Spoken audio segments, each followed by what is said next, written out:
Alright everyone, we're back to finish off the second chance Odyssey. Pretty chill so far, but we'll see how it goes in these last few maps because I've completely forgotten what they are. Oh, actually, I don't know if you guys look at the Balloons Tower Defense 6 subreddit or not, but I personally have looked at it recently, and they've released the upcoming patch notes for the next update with the whole new hero shopkeeper Geraldo thing, as well as all the different things that they're going to change with the game, balance-wise, bug fixes, all that good jazz. And one thing I'm really interested in is that Admiral Brickle is actually getting a new ability. Because they realized, on her own, Admiral Brickle's kind of shit. No, they're giving her a new ability to unlock at level 7, I think. I don't know what they're going to do about her current upgrade at level 7, how they're going to change it and make it work. But essentially, they're giving her a new ability because people were saying, or they decided that Admiral Brickle's little, what do you call them? Little bombs that she puts out just every few seconds or so since like the very first time you place her or whatever. I don't know when she gets that ability, but yeah, so whenever she's putting out those little bombs, she's getting a new ability that makes her put out a bunch of those really quickly, because the Ninja Kiwi community, as well as the people working at Ninja Kiwi themselves, have seen that Brickle's very strong as a hero. However, because her little explosions get removed at the end of each round, she's really susceptible to fast-moving balloons that just kind of run through the defense quickly before she can even put a barrel down. So now she's getting an ability to put out, presumably, a whole burst of them, whether that's just a bunch of them thrown out really quickly, or she just puts out a bunch of them all at once. That'll actually be very helpful. So now she's got 3 abilities, all of which quite strong. I don't know how that's going to work in the future, but it sounds like a promising move. Because Brickle's been quite underpowered, in my opinion at least. Sadly, Prince of Darkness is going to cost a little bit more. No actual nerfs to the Prince of Darkness itself, like the actual upgrade and ability. But yeah, the cost of it will be increased by like 2,000, I think. So may not be super viable to go for it. And I think they're trying to increase the use of Archmage because I think its Moab damage has increased quite a lot. Or not, maybe not quite a lot, but it's definitely been improved. But yeah, you can check out the full patch notes on the BTD6 subreddit. I'll see if I can link it in the description of this video if you guys are interested to check it out. There's many other things that I have not mentioned that's going in there. I think by far the biggest change that they made to a single individual tower is probably to the Sentry, or to Engineer. I think it was Sentry Expert. Is it called Sentry Expert? The one where they throw out customized sentries, supposedly to deal with whatever balloon threat is oncoming. They have buffed and changed and reworked that a lot. So supposedly it'll be really good in the next update, which will be very nice. Very nice indeed. Other than that, I don't remember too much. I know Ultra Jug is getting a buff. I'm pretty sure one of the 5th tier Spike Factories is getting a buff. I don't know about the rest. But yeah, overall, pretty nice looking changes.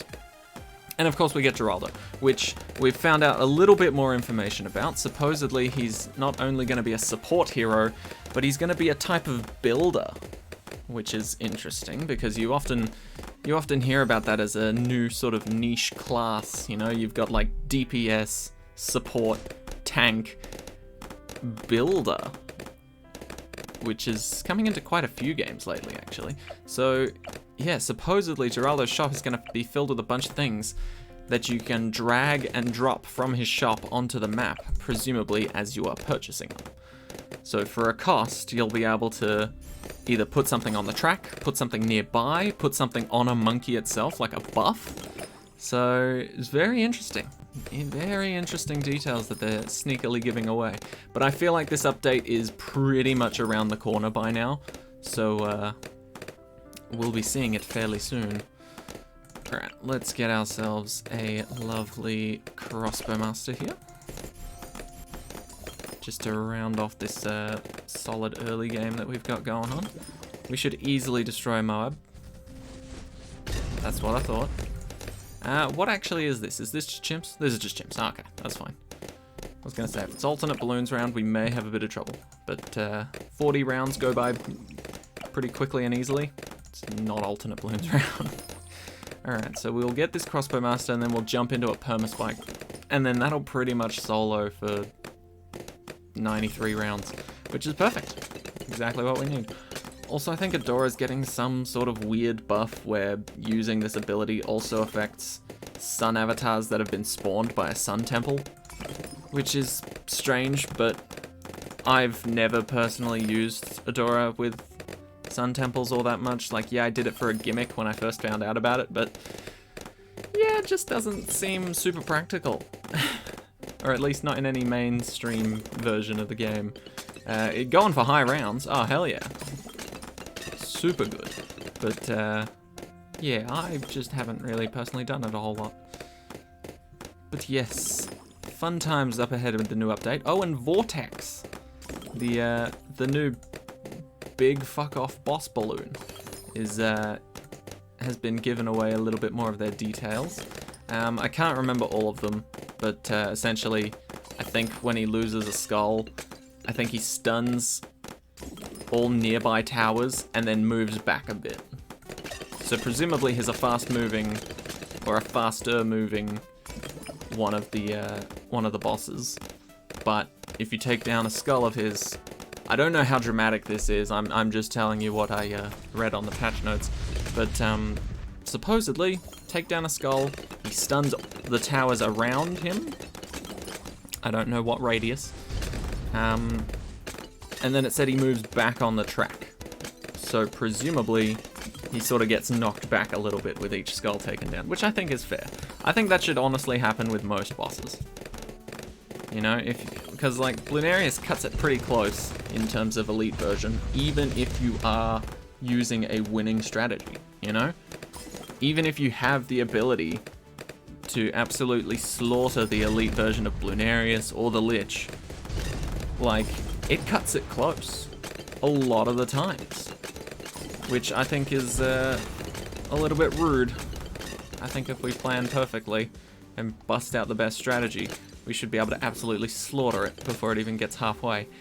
But maybe that's just me, and maybe I haven't really done the boss fights in a while, so maybe you can do that and I'm just dumb. But it would be cool to see. Right, let's go for this little spiky right at the back here. We'll go on top path just in case DDTs are a problem. I'm not expecting them to be, but just in case. It's a little bit of extra prep time if you go for the top path, but I think it's personally worth it because I don't care for throwing out a bunch of different spikes much more faster if they can't pop leads. Even though leads don't show up all that much, I still just want solid DDT power just in case. Because I'm scared, man. DDTs are scary. And it's not like I have to worry about bads. So I'm going to continue worrying about them. Alright, we're looking pretty chill. Honestly, I love this Odyssey. Second chance and doing easy maps with modified game modes. They could have made it more interesting, I think. Not by reducing how many towers you could bring along, but maybe by reducing certain upgrades you could get. For example, if you couldn't get Permaspike, you know, you can't just have an easy safety net at the back of the map, like I plan on doing, because it's so very kind and so very nice, especially on maps where there's only one track. But yeah, I think it would be interesting to sort of limit those.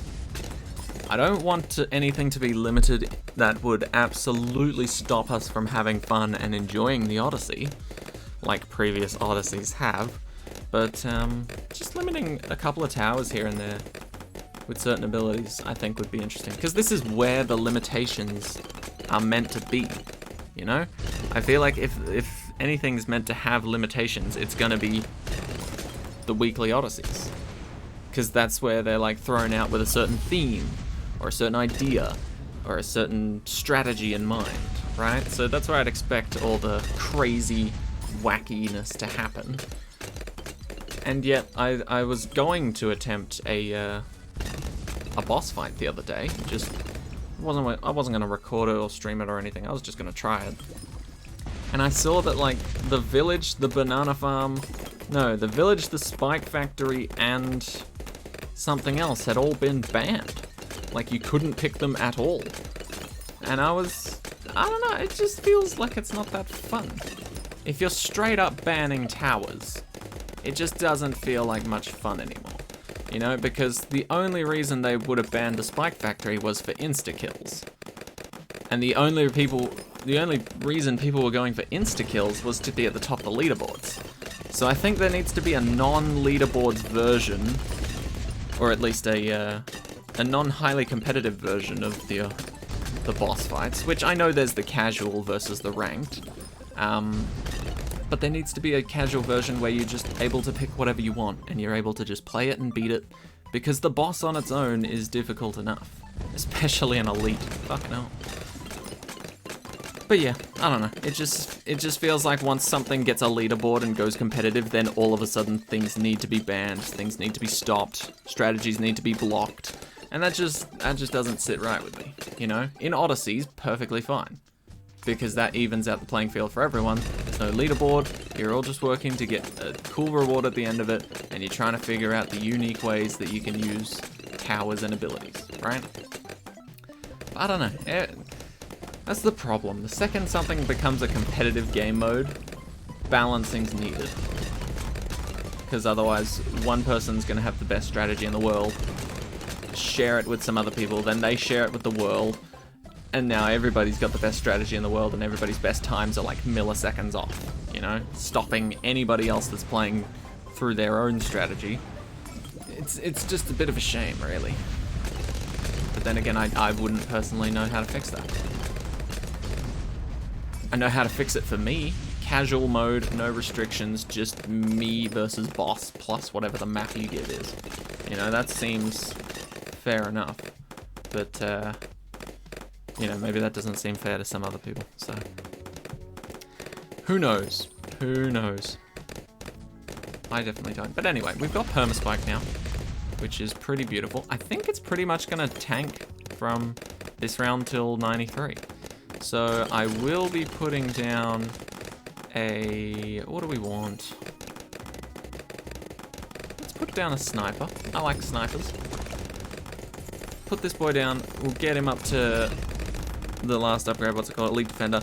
We'll get him to Elite Defender, and then we should absolutely be cruising through the rest of this. So, I will see you guys at round 93. Alright, holy shit. Well, we're here, and I did just realize a problem. This is not the problem, this round isn't the problem, we'll beat this.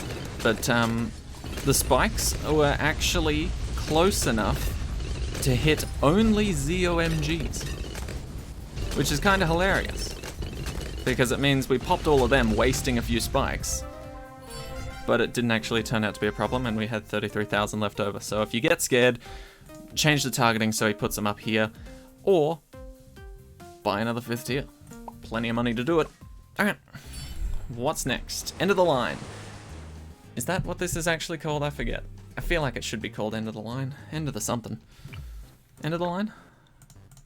End of the road. My bad. Right, alternate balloons round though.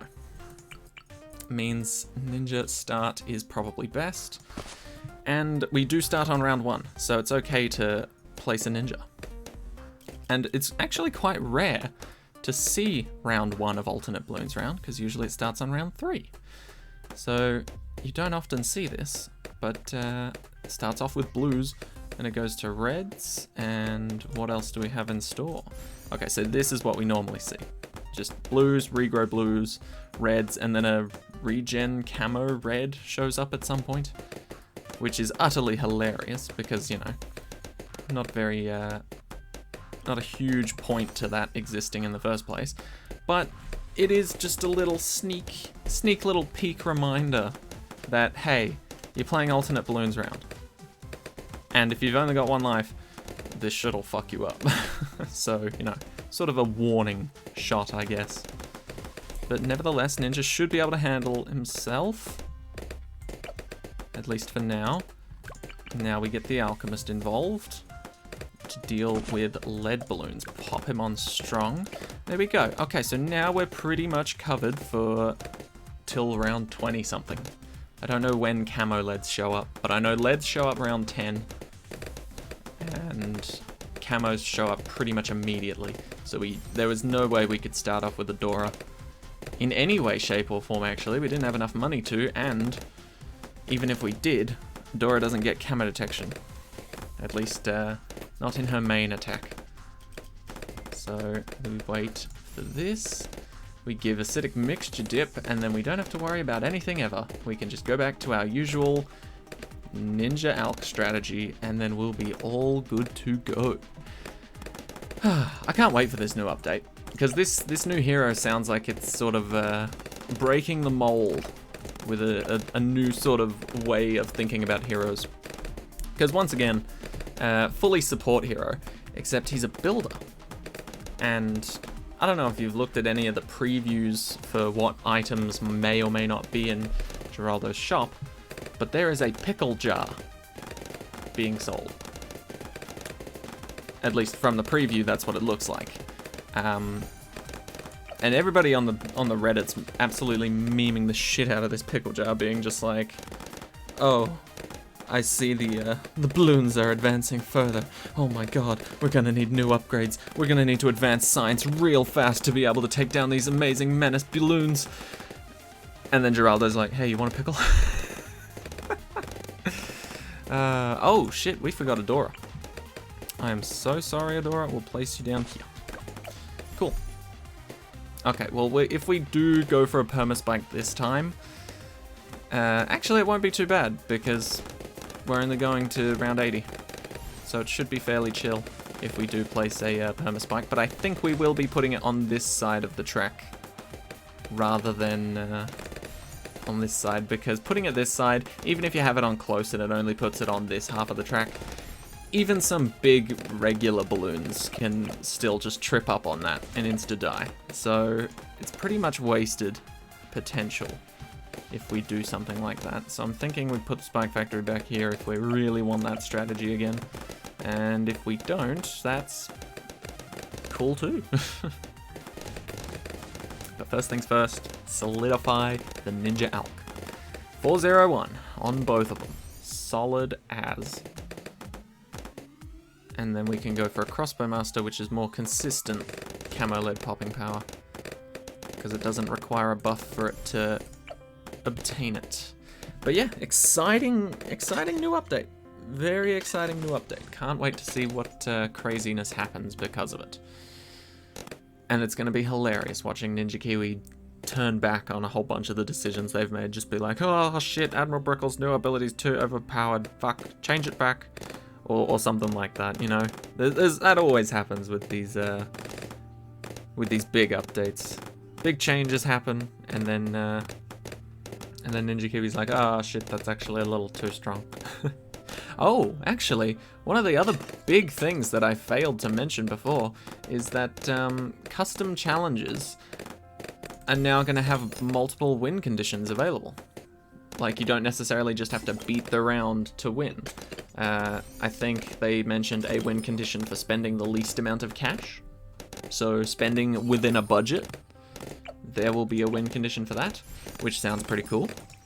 So, you know, like, that way you can provide everyone with every single tower type and all the upgrades available to them. You don't have to restrict anything. However, you give them a budget so that they have to find the one solution that you've made or the multiple solutions that you've allowed, which I think will be pretty cool. And there's also one for using the lowest tiers. So for example, beating a challenge with tier 3 towers rather than tier 4 towers. At least that's what I've gathered from how they've described it. Are we good against a fortified Moab? I think we would be. Maybe we need Adora's ability. Yeah. Okay, Adora's ability it is. I don't actually know how helpful that will be. Maybe we place down our Dart Monkey now, because we fully upgraded these guys a while ago, and I just completely forgot to do anything else. So, I like the Dart Monkey being here. It will steal some of the buff of the ninja, and I am a little afraid of that, but it's fine because we use Adora's ability. Wow, that really didn't boost her range as much as I thought it would. Funny. But yeah, we should be fine now. I just completely forgot to actually upgrade my towers, which is kind of funny. And Adora finishes it off. Oh, no. Almost. But there we go. We're fine now. And then everything between 40 and 50 should just be regular Moabs. They shouldn't be fortified. And then we're chilling again. Cool. But once again, we are going to be going for this Crossbow Master just because it's insane not to. Crossbow Master's way too good. And they've made it even cheaper as of the latest update. Not this one coming. But, hell yeah. Who doesn't love the Crossbow Master? So good. Such a strong early game tower. I love placing it. And especially if you've got the monkey knowledge to place 2 of them. Crazy. Admittedly not so crazy in Chimps mode, but nevertheless, crazy good. I wonder if they will follow the trend of monkey knowledge where they give us, you know, how we were given a free Dart Monkey, you know? Then we were allowed to place 2 Crossbow Masters. So now that we've been given a free Glue Gunner, are we going to be allowed multiple balloon solvers? Perhaps? That would be pretty funny. Oh, actually, Balloon Solver's getting a pretty big buff, I believe. I think it's going to be able to do a lot more Moab damage. But yeah, definitely don't quote me on any of these updates. Go look for yourself. Hopefully I've remembered to put the link in the description. But yeah, overall, it's looking pretty good. And this is just a preview. These updates aren't live yet. Although, admittedly, at the time of me uploading and posting this, they could be. But I doubt it. But most likely, they will be live very, very soon. I don't know when exactly, they haven't released when, but it usually comes out alongside an event like a boss fight or an Odyssey or a race or something, you know. I feel like that's just the easiest time for them to be like, oh, also, update. You know? Just as things are about to change, they just throw that one in there. Okay, that should be fine. Spaced out. Fortifieds aren't crazy. And we're good. Okay, cool. So Crossbow Master's just around the corner. That should make things super easy for us. Even a BFB shouldn't be too crazy of a problem. We will use Adora's ability just in case. Ooh, fuck. I did not pause in time. God damn it. God damn it. Alright, I'm going to restart this, do the exact same thing, except I'm going to buy the Crossbow Master right when we need it at that last second. So, I'll be back. Alright, we're practically back to where we were before. I don't remember exactly what round it was, but we were close enough to almost afford the Crossbow Master, so it was somewhere around here. Anyway, let's try this again. Without spending monkey money and getting extra cash, because that is not how I like to do things. However, if it was like round 79, I probably would have done that. Depends how far we are into it for me to absolutely hate and want to spend money to get out of the situation. Okay, so the second we can, Adora, I want you to keep track of this. When can we buy this? When can we buy this? Perfect. There we go. It's as simple as that. I just needed to be real quick on the trigger. Anyway, now that we're done with that catastrophe, I bought the exact same upgrades too, so nothing changed, except for maybe some of the pop counts. But yeah, I'm not trying to swindle anyone out of anything here. Bought the exact same upgrades. Anyway, let's get ourselves a sniper, because on this map, right at this corner position, shrapnel shot is insane. And then we'll put our little spike factory project next to it. I don't know if we'll be able to afford it in time, the entire spike factory, but we can attempt to. Alright, fully auto. Perfect. But yeah, this is quite a kind Odyssey in my eyes. You know, even though it does say chimps mode multiple times throughout it, you know, it's not actually a threat unless it goes to 100. If it goes beyond 100, then it's certainly a threat. But yeah. Chimps mode isn't all that difficult until you actually get to round 100. Or until you're forced to reach round 100, I should say. Because there's only so far you can get with a limited amount of money. I do wonder what the highest free play round has been with chimps mode. Because that would be interesting, because you're only allowed a finite amount of money, and once you pass around 100, that money supply runs short real quick. So it'd be interesting to see how far someone has gotten. Is there a leaderboard for that? It wouldn't really necessarily be a speedrun, it would have to be a leaderboard situation where it's just like, it's not about doing it in the fastest time, it's getting as far as you can. So it's more like an Olympic world record rather than just a speedrun. That'd be interesting. Huh. Speedruns aren't necessarily just who can do something the best out of a group of people in a certain category. Because technically then discus would be a speedrun. I guess it would be a speedrun to reach a certain distance as fast as you could. I don't know. I'm overthinking this. Anyway. I think we'll be pretty much cruising now. We're still going to throw down this spike factory as a little extra added security. Can't ever be too safe around balloons. But yeah, we'll get these white hot spikes, and then the rest of the rounds are just going to be buying the bottom path upgrades and seeing how far along we can get for them. But yeah, we should be chill until then, so hopefully see you at round 80. Alright, super easy. Absolutely smashed it. 2 ZOMGs left to get through. We didn't need to use any abilities up until this point. We might use them just for fun. Use that one. How insane is Adora now at level 11? Not bad, not bad, not crazy good, but use this one as well for fun, and we're done. Cool, last map, Carts and Darts. Chimps mode, I believe, till 95. That shouldn't be too crazy considering what we've already been through. We've been through rigorous training for this. I believe you can start with a ninja on this map. It is a little scary, and I don't remember if it's this top position or this bottom position that's better, but I think you can get away with a ninja start on this map, which is brilliant if you can, because it means you don't have to start placing 3 different dart monkeys that you may not necessarily have a use for later on. But definitely get ninja discipline over seeking shuriken every day of the week. Oh, I think we missed it. Yeah, we missed it. Yeah, just one guy. It's all it takes. All right, let's try the bottom position. I feel like the bottom position is slightly worse, but it's also a good reason for me to put it here because Adora can go in the top position then. Let's try this. It's always bad to be shooting out from under a tunnel or some sort of hidden area where the balloons go. It's just always a bad idea because it means your monkey's going to detect them later.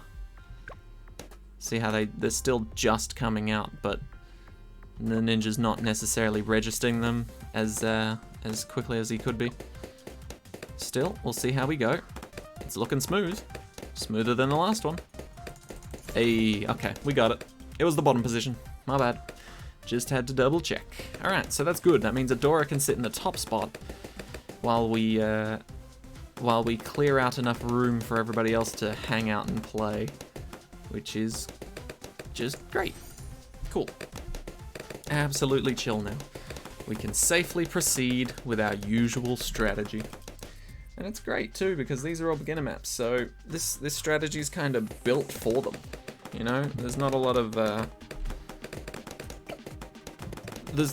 leeway when it comes to this strategy on more difficult maps where there's multiple pathways and balloons are going all over the place. But on the easier maps, this is pretty chill. pretty chill strategy. Especially just getting a crossbow master as early as like 59 or whatever round we got it last time is pretty insane. You know, once you get that, you can kind of just lean into most other 5th tiers to lead up with it, sort of thing, you know? Just because Dart Monkey's super cheap 5th tier, and then it carries for a long time, and you can save up for, I mean, what have we saved up for? Permaspike before? You can definitely save up for a Prince of Darkness, with or without the next update's price increase. Save up for a Spectre, save up for an Elite Defender, easily save up for an Elite Defender. Alright, and Adora, squeeze yourself in there. Perfect. So now we've got a lead popper at the start of the track, a camo popper at the back of the track, who we will give lead popping power to, and we'll be pretty much good to go. I mean, I don't see many ways that we can fuck this up. I mean, with me, there's always a way, but no easy one. No easy way to fuck it up. Alright, acidic mixture dip. You guys know how this all works now. I'm just making sure we get through the preliminary rounds without too much struggle, so that you can just lean into whatever 5th tier you want. Because after you get Crossbow Master, smooth sailing. Absolutely. And double shots always welcome at my house. Open door policy for them. Beautiful, beautiful. Are we not buffing? Okay, we are buffing the ninja. Cool, cool. I thought we were just standing around twiddling our alchemical thumbs. That's good. That's good. Okay. Yep, double shot, very necessary for that. Okay, cool. Absolutely cool. Also, I've gotten back into wearing beanies. I don't know why, and this is kind of, I don't know if this is coincidental, seasonal, or just, I don't know what it was, but essentially, last night, I decided to myself, beanie, yes, I know I have some, I want to start wearing them, right? And so that was all well and good, but the problem was, I could only find one of my beanies. Now, I'm not exactly a beanie connoisseur. I don't have a massive beanie collection of like 5,000 little fluffy hat thingos. But I knew where one of them was, but I couldn't find the one I liked. Because essentially I had 3. I don't know where the 3rd one's gone, but I know I definitely still have the other 2. And so last night, well, rather this morning, like 12 AM plus, I decided I want to start wearing my beanie again. So I immediately saw my beanie that was less cool, and I was like, yeah, but, you know, I want my cool beanie, you know? And so I started looking for it last night, could not find it, woke up this morning, decided, fuck it, I'll wear this one anyway, the lesser cool one. It's just red and white, it's not super fun. But yeah, the one I was looking for was like some skull and crossbones. I think it was like a Daredevil and the Punisher reference or something. But yeah, I was looking for that because it was a beanie that you could flip inside out, and it would have a different logo and a different color based on which side you had it. So I was like, fuck yeah, that's cool. I'm wearing that one. But I couldn't find where it was. Now today, this morning, did a little bit of spring cleaning, ended up finding it. It was hidden away, tucked away underneath my, pretty much underneath my closet. So, I don't know how that happened, but it did. But yeah, so I found it. Great, love that news. The only thing was, well, it's not a problem really. It's just, I don't know if I've got a great internal clock, like a beautifully timed internal clock or anything, but if you use Google Photos, right, and you have, for example, it's kind of like Facebook Memories, where, you know, if something happened on a certain day, like your birthday or something, like the year before or 2 years ago, Facebook will occasionally be like, oh wow, look what you did on this day 3 years ago. And you'll be like, oh yeah, I do remember doing that. That was today? Oh, cool. You know, it's not bad. But Google Photos does something similar, where after I found the beanie, my lovely little Daredevil Punisher beanie.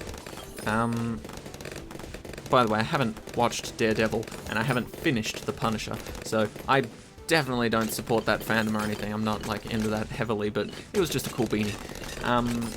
But yeah, after I found the beanie this morning, Google Photos sent me a notification being like, oh hey, 6 years ago today, you went to an event wearing that beanie.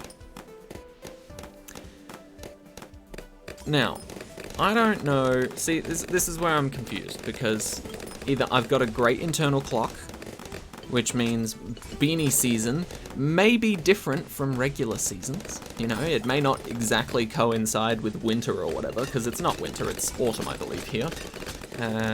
Yes. So,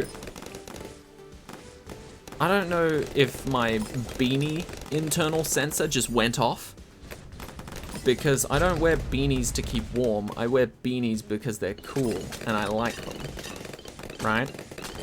And so I don't know if my beanie sensor went off, if like, I don't know, the seasonal change may have had something to do with it. Maybe the exact day of autumn at a certain point in time, my mind's just like, beanie.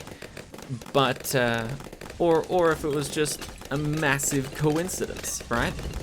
Or, secret reason. Maybe I said the word beanie so much the other night that my phone picked up on it and was like, oh, in fact, a few years ago you were wearing a beanie. Interesting. We shall remind you of this. Because that would be some five-head shit. Like, I know, thanks to my applied information and technology class, that the internet is listening. Well, certain devices are listening to what you say, so that they can advertise, you know, things that you potentially like. You know, if you say dog food 300 times over to a new phone that's just open and not any apps open or anything, maybe it doesn't even have to be turned on. But if it's got voice recognition at any point, like Siri or anything like that, there's a potential chance that your phone could be listening to you. And, you know, if you say dog food 500 million times in a day for no particular reason, you may find that later on, if you're browsing the internet, that ads for dog food might pop up more frequently. You know? And that's not even technically a bad thing, right? That's just like, it's the equivalent of walking into a shop, saying dog food 500 times, and then one of the people that work there just come up to you and be like, aisle 7. And you're just like, dog food? And they're just, yeah, that's, you've been saying it, I figured you wanted. So, you know, it doesn't seem like a bad thing on the surface, but if it gets to the point where I can say beanie, and then my phone's just like tracking through all of my previous apps and outdated photos and all that, and it's just like, oh hey, you're wearing a beanie in this one, that'd be kind of freaky, because that means it would have like facial recognition, product recognition, memory that's insane, because that's on my Google Photos, not necessarily on my phone. I think I've got that photo deleted on my phone, which means Google Photos is being like, hold up guys, I got this, he's saying beanie, we'll show him himself wearing a beanie. But yeah, I don't know. And it was this exact beanie as well. Like, I don't think I specifically said anything related to, like, Daredevil beanie or Punisher beanie at all until, like, right now. But yeah, it was this exact beanie. I just wore it 6 years ago. Today. Which is kind of freaky. I don't know why, but yeah, it just is. I just decided, and it's like I don't even wear beanies because I'm too cold or anything. Like, I'm actually sweating right now. Admittedly, I've been doing physical labor as well, but yeah, it's not like it's particularly cold or anything. I don't wear beanies to keep warm. In fact, I'm wearing a shorts and a t-shirt, so I'd probably change those first if I was looking to get warm. So, I don't know. It just seems hugely coincidental. But yeah, I love beanies, and I especially love hat hair. But beanie hat hair specifically, because it's super easy to mold and change. If you've got a very rigid, solid hat, it's very awkward to change what your hat hair will look like afterwards. But if you wear a beanie, it's all scrunchable and stuff, so you can reorganize your hair by like smoothing it back if you want that alongside with the beanie. It's just so fun. Anyway, where my beanie fans at? Anyway, where we are going to just set up our little spike factory friend here, go for permaspike, and with any luck, that's all we'll need to finish off this game. So hopefully, I will see you at round 95. I may also buy a Spectre in between them, depending on how much extra cash we have. But round 95.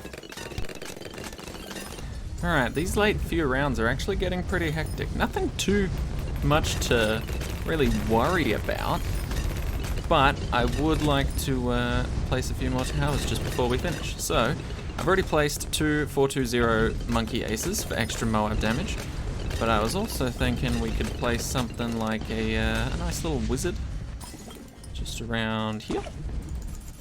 Go for some arcane spike with some monkey sense action to help a little bit more with the Moab poppin' power, because I think we got Moabs pretty much covered at this point. And a recursive cluster to perhaps help out with some ceramics that could be an issue. Oh yeah, look at that. Look at that pop count jump. Insane. Anyway, I think that'll pretty much wrap this up. Like, I didn't think we were in too much trouble. I was just worried about the Spike Factory not having maximum spikeage for round 95, but it looks like we'll be okay. Looks like nothing crazy's gonna happen.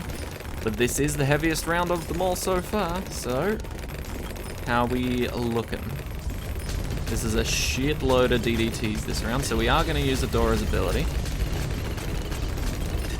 But Permaspike comes through for us in the end. Easy! Odyssey complete. Permaspike absolutely carried us through the entire thing. Beautiful tower. We didn't end up using any villagers, so that's good. That means we adequately came prepared with everything else we brought. Beautiful. Alright, that's the second chance Odyssey easily completed. And look at that. We didn't get a Spectre in game, but we got one here. Isn't that nice? Alright, and 50 trophies to throw into the store with those new fancy Easter items. Isn't that going to be nice? Also, new trophy store items will be coming in the next update as well, so keep your eyes out for them. Anyway, thank you so much for watching. This has been the second chance Odyssey, and I will see you all in the next one. Take care, everyone. Have a great week.